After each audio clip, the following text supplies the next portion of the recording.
When you wish upon a star. That's for Florida Governor Ron DeSantis. Good morning, good afternoon, good evening, good night. It's the Ron Van Dam Show. Hold on tight, things can get a bit weird, if you like that sort of thing.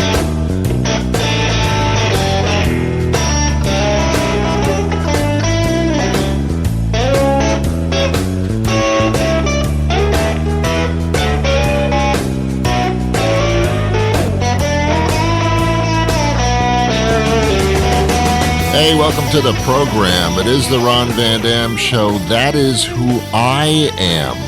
It's my name with the word "the" in front of it and the word "show" behind it.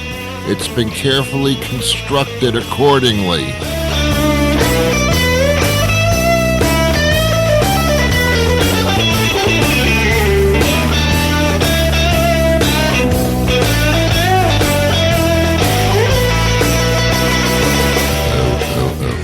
I think I'm coming down with the bird flu. I don't think it's the flu. I think it's the bird flu. I don't know why. I just feel like a bird.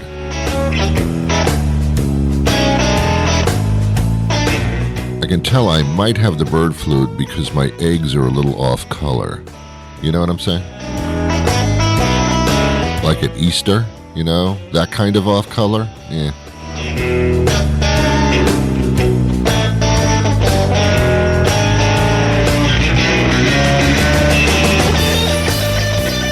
Okay. Yeah, we get it. You got a theme song. We get it. Okay, thank you so much for being here. I'll be entertaining you for about half an hour.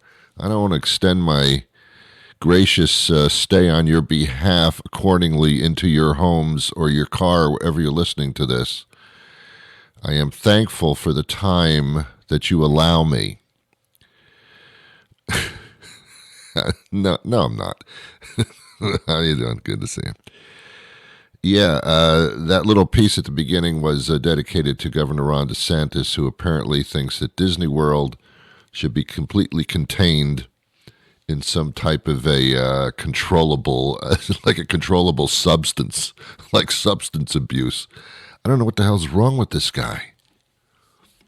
What's with extreme Republicans? What's with you people? What's book burning? No, you can't read this because it's not right. What's wrong with you? Did you knock your head against the wall by mistake when you fell down? What happened to you? How many names does Marjorie Taylor Greene have to have? That's like hoarding names. People are weird. Can't you go start your own country somewhere where it's an island and you have to stay there? We'll import goods to you. But that's about it. I don't know. I don't like to talk political views on this program. I don't think I have to, if you know what I'm saying. Anyway, welcome to the show. Hey, did you hear about Elon Musk? Oh my God. What's wrong with him? He also has some type of a brain misfunction. He's misfunctioning like his Tesla cars are.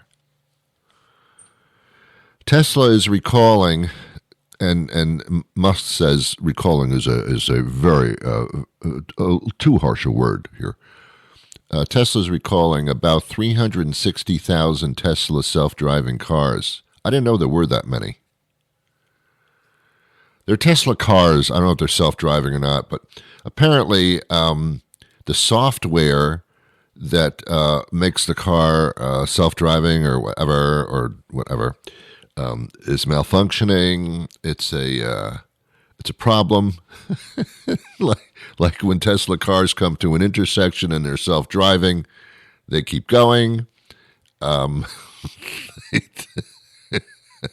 It's that kind of thing. Like no turn on red, they'll make the turn anyway. That kind of thing. It's not funny. I remember it was about a decade ago. I don't know if it was Musk himself or somebody else. I did an interview with somebody about self-driving cars, and I couldn't stop laughing. I thought, what are you, serious? Two things are going to make self-driving cars an absolutely ridiculous concept. First is that people like to drive. They like to drive. They do. It's a little control thing in a sense. It's something to do. It's fun to drive. People like that. They like the feature of driving. They don't want to sit in a machine, sit back and play with their phone while the machine takes them there. No, they want to be in control of the machine to at least to feel like they are. People like to drive. The other thing why this will not work ever is that malfunctions do occur in computers all the time. As a matter of fact, computers get hacked and screwed up all the time by viruses, and I'm not talking bird flu. What would it take for some hacker or some virus placer, I don't know what you call these people, to screw up the software and send wrong signals to self-driving cars? Do you think I feel safe sitting in a car without my hands on the steering wheel or the gas and just sitting there and letting a machine take me someplace? I do not feel safe like that. On the open road, where some of the cars are self-driving and most of them are not, no, I wouldn't feel comfortable with a self-driving car even driving near me. There should be a sign on self-driving cars that says, "Watch out, self-driving car, could be fatal." They do it with student drivers. They have a big sign on the top of the car like their pizza delivery or something. And it says, "Student driver, caution, learning how to drive, doesn't know what it's doing, stay away." When I see a student driver sign on a car, I don't go near that thing. There's a student in there. I don't want a student in a car, especially on the highway. Get out of here. No, self-driving cars, no way, baby. No, I don't like self-driving things. I'm even kind of uncomfortable with masturbation. So, that's what I'm talking about. Ron, that made no sense at all. I know, but I wanted to say it. I just wanted to say it. I don't say it a lot. Every once in a while, you throw it in, people wake up all of a sudden. They tune me out. I'm just in the background with this show. But if I mutter the word masturbation, all of a sudden, whoa, we're jumping to attention now. Hey, did he just say that? Let's pay attention. That sounds fascinating. Oh, God. Anyway. Yeah, self-driving, no. Self-motivated? No way. no self things. I'm gonna build a garage myself. Oh, I ain't parking my car in that thing. Let's stop with the self things. Yeah. And also because Musk is behind it, Musk is very angry. He's an angry man, like his friend Trumpy. They're very angry people, and they take it out on everybody else. Apparently, there's a Tesla plant in Buffalo. I don't know why either.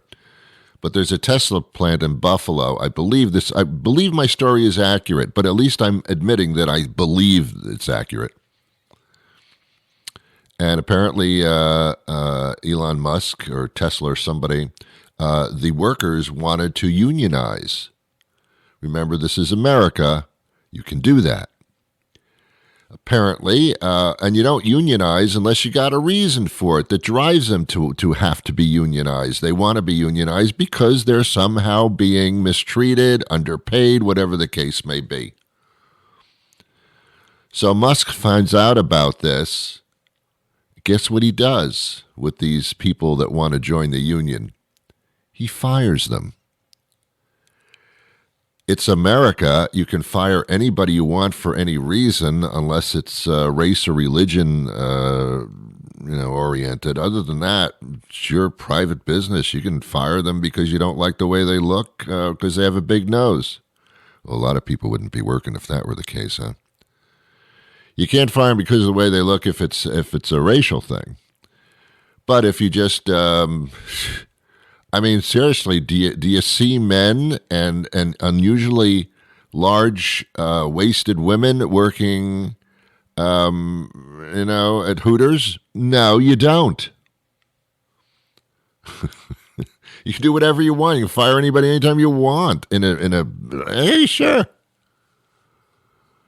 It's always funny when a person goes to court and does a lawsuit because they were fired and they were fired unjustly. I mean, the answer is yeah, and what else? And yeah, and so Musk fires these people that want to unionize. A lot of people aren't getting this thing, are they? They're not kind of getting the way things work, which is what probably Musk says. All right, enough about Musk. I originally thought he was just an aftershave lotion. I didn't know there was an actual person. I'm not sure about that. Monday is President's Day. By the way, this is the weekend edition of this program. I don't do this show on Saturdays or Sundays because they're my religious days. Not any kind of religion, It's just that I don't want to do it on the weekend. That's my religion. So this Friday thing goes all the way through. Monday's show is going to be incredible, by the way. I have a guest that's going to knock your socks off. Not literally. That would actually be impossible, but you might take your socks off when you hear this guest. Fascinating guest. That's Monday's show. Monday is also President's Day. Many of the presidents sucked. So I don't know how I would actually do that holiday. Some presidents were wonderful. Most of them sucked. So I don't know what I'm observing here. I have no idea. Anyway, stores are open. They're selling mattresses and cars. Why is it holidays? It's always mattresses and cars. I really don't know. Although mattresses are almost as expensive as cars, so I do see that correlation. But beyond that, what's with these holidays with mattresses and car sales? Anyway, that's Monday. It's President's Day.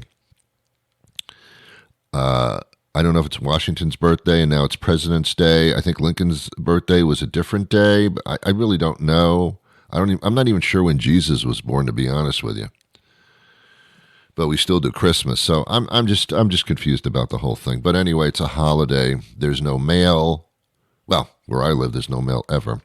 There's no mail, and schools are closed because they usually always are anyway.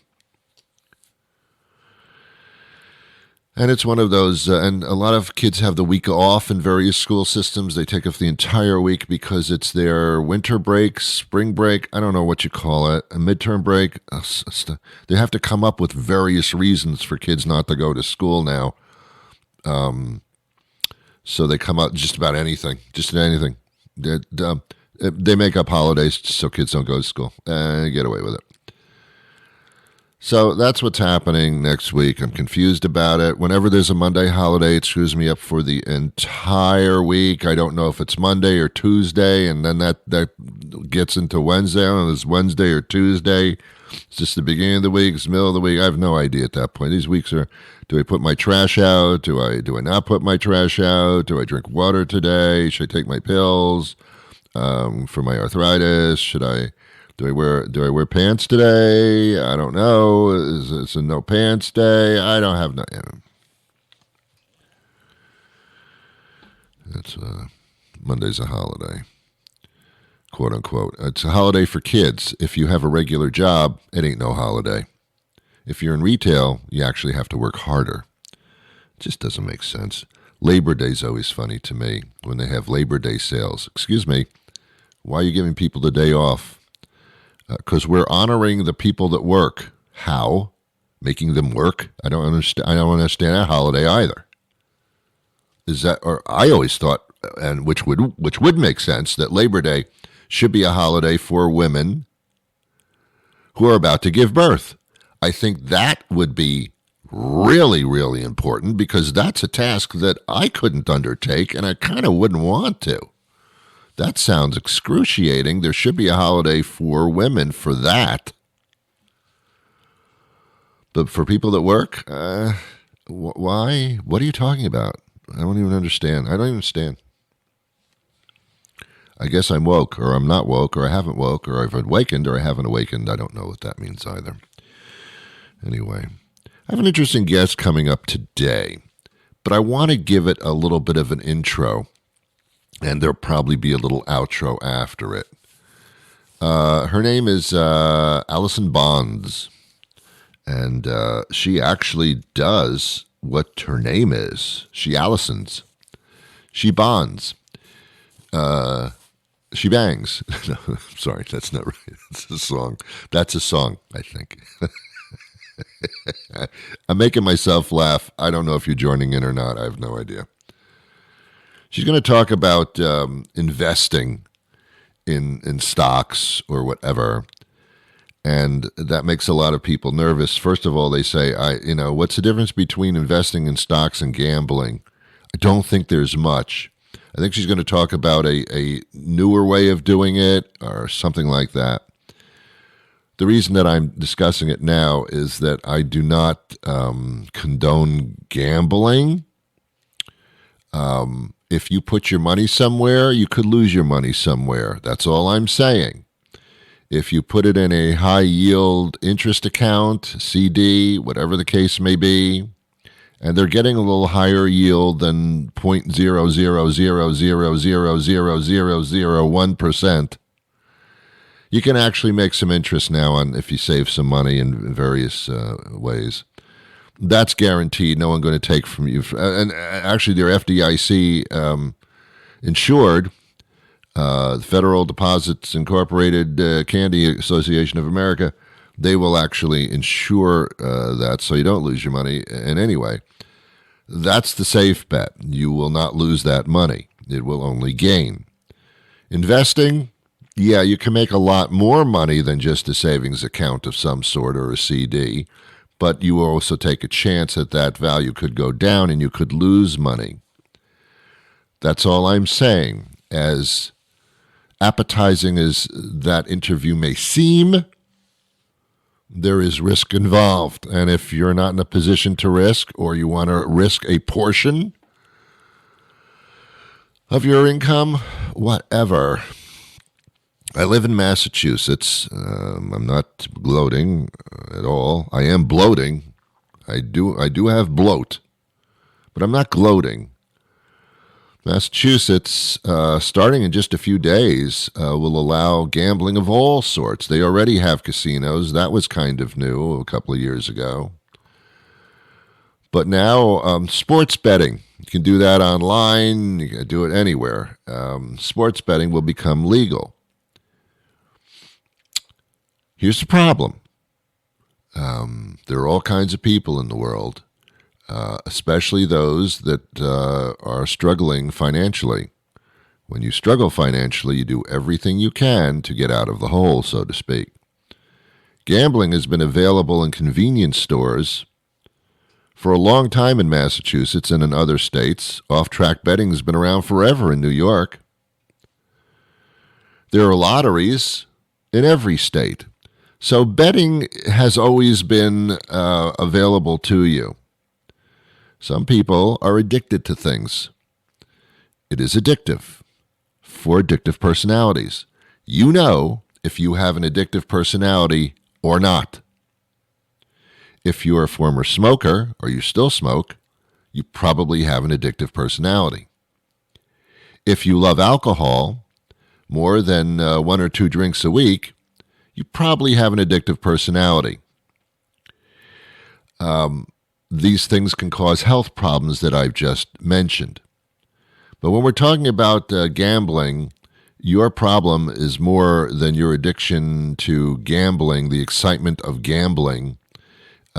You're putting your whole family on the line financially. It can be devastating and awful. As a matter of fact, here's the funny part of it, to which I chuckle all the time. if you go into any place to place a bet, there'll be a sign on the wall that says, if you have a gambling betting addiction, call this phone number, in the very place that you're having the gambling betting addiction. It's funny to me because it just is stupid. They have to put the sign up because they feel bad. But welcome to the world to hell. Here's the phone number if you want to stop the road to hell. But welcome to the road to hell. It's just, it's kind of odd. All right. Anyway, we're going to take a quick commercial break, and then my guest will be joining us. And here to with, we'll be discussing, getting involved in your little stock market, your little stock market. But first, this. Gentlemen, have you ever been in the mood for a nice knish or maybe bagel and a schmear, but you're also in the mood for some exotic dancing? You can't find those in the same place. Until now. I'm Moishi Kaufman, inviting you to come visit us at Moishi's Knish and Strippers, the area's first genuine kosher deli and titty bar. Come in and rock out with your locks out and check out our dancers. These girls are so nice you'll plots, and they're all certified kosher. Maybe not the kind of girl you bring home to mother, but once you see Delia fold a dollar bill without using her hands, you won't care what mom thinks. Look, Bubby, you're in a strip club. That alone is enough to kill her, so live a little. Every Thursday, don't miss our buns and brisket buffet from noon to 6. Moishi's Knish and Strippers is closed on the Sabbath. Hey, we might be a little unorthodox, but we're not heathens. Alison Bonds is here. She's head of private and independent wealth management at State Street Global Advisors. You have a perfect last name for what you do, by the way, so that's pretty good. All right. This is an interesting time because people are looking to invest in something or wondering if they can invest in something, and there's so many different things to look at. We're talking about ETF. What is that?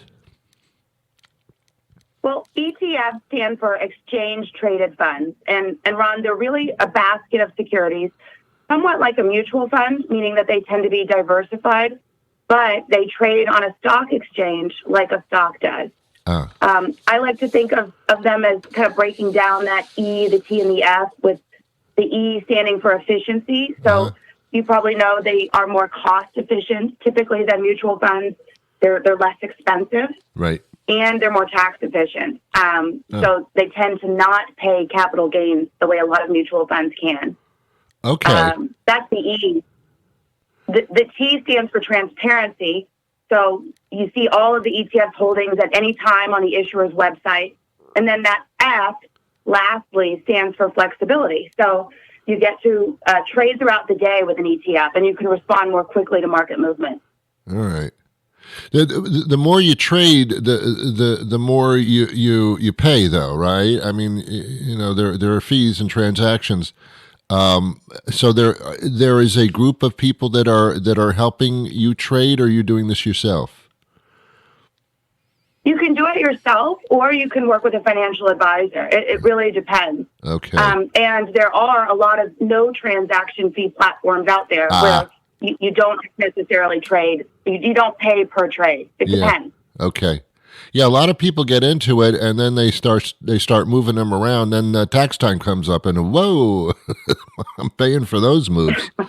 So it's like everything in the stock market and in all funds is it's a matter of balance, isn't it? I think that's right, and that's really one of the reasons why we're so excited today to be celebrating the 30th anniversary of the first exchange-traded fund on the market, because we feel like ETFs have democratized investing and enabled investors to create more balanced, lower-cost, tax-efficient, transparent portfolios. Mm-hmm. Are we talking to everybody, whether they think they have money or enough to get into this, or are we talking to people that tend to do this frequently anyway? Well, I think that your point about everybody is really resonates with me. Mm-hmm. We talk about ETFs democratizing investment, and we say that because in many ways they have leveled the playing field. It really doesn't matter how many zeros you have, how big of an investor you are. You and I can access the same investment strategies as somebody like Warren Buffett at the same cost with exchange-traded funds. So they've really become popular in recent years. Okay. My reaction is I don't know what I'm doing in this particular field, and I've always found that if I work with somebody that knows exactly what they're doing, I'm better off. It's like having something repaired or purchasing something for my house. I don't know anything about it. I'm not going to replace a gas burner and fiddle with it. So is that recommended? And if it is, how do you go about doing that? Yeah, I think that's right, Ron. It's just the same way I personally would not represent myself in court. I'd hire an attorney. Right. Many people choose to work with financial advisors around their investments, really to help them make more informed decisions. And, today many advisors will meet with you at no cost to have a discussion about your goals and objectives. Is there a thing where if they don't make money unless I make money? Is there anything like that? It depends. Many financial advisors do work for an advisory fee, meaning that they're naturally incentivized as your portfolio grows. Their fee would grow. Yeah. And so they're naturally sitting on the same side of the table as an investor when they charge that advisory fee. Good. I like that. I don't mind sharing my money if I'm making it. Okay. What else should we know about ETFs that would drive us in that direction? Well, I think what you'd want to know about ETFs is that there's now over 8,000 of them globally. It's a $9 trillion plus industry. You can use them now to create a low-cost, balanced portfolio for the long term. I mentioned that there's 8,000. That's wonderful, but it could also be overwhelming. So you really want to do your homework, know what you own, look at the expense ratio, know what you're paying, and then, like we said, consider working with a financial advisor to help make more informed decisions. Yeah, I think that's key because there are various ways to approach it and various ways to deal with it and various products to buy. So that makes a lot of sense. Are these dividend driven? In other words, can one make a small income off of this? It's funny that you ask. The dividend category within ETFs is growing. There's about 160 dividend ETFs on the market today. And as you mentioned, many investors are looking for income, and that's why I think, they're so popular right now.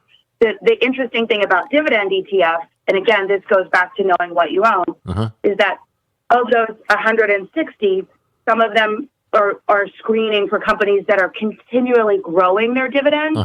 And some of them screen for companies that just pay a high dividend. And they all offer different exposure. So that really comes back to knowing your investment objective and knowing if what you own aligns with that. Okay. Alison, help me understand why mutual funds wouldn't be knocked out of the ballpark as far as being competitive. I mean, why would anybody have a mutual fund if this is available? Well, I think there's still a place for mutual funds on the market today, but I do think that investors are voting with their dollars. And last year was a prime example. Last year we saw about $920 billion come out of mutual funds. And at that same time, about $600 billion came into exchange-traded funds.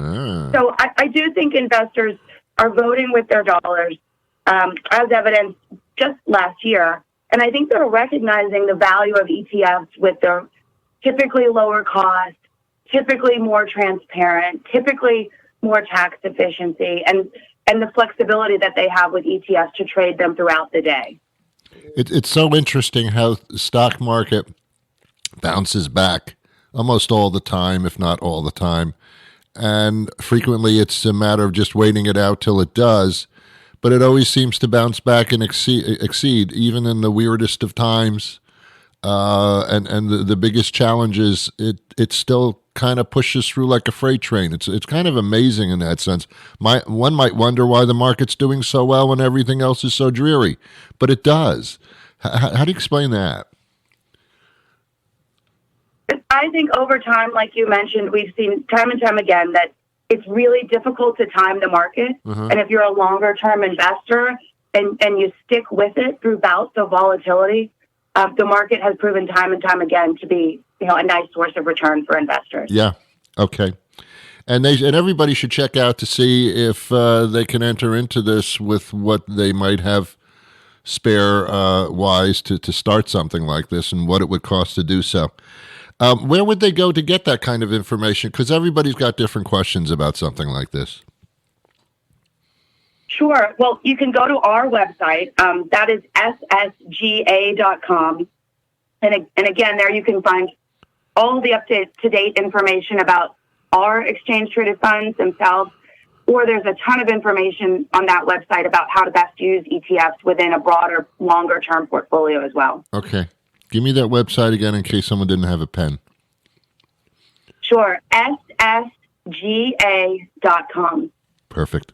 Alison, pleasure speaking to you, and thanks for the information today. Thanks so much for having me, Ron. Well, that'll do it for me today. I know. I'll be back again on Monday. Got a good show lined up for you on Monday, so please come back. If you listen to this show too much, there is a telephone number at the bottom of the screen that helps you with the addiction to listening to this show. But that's probably not happening. I will remind you, thank you to my guest, Alison Bonds. I will remind you that as far as I'm concerned, getting involved in the stock market or investing is like gambling. Even though people in suits and ties do it, it still is, you could lose your money. Consider that.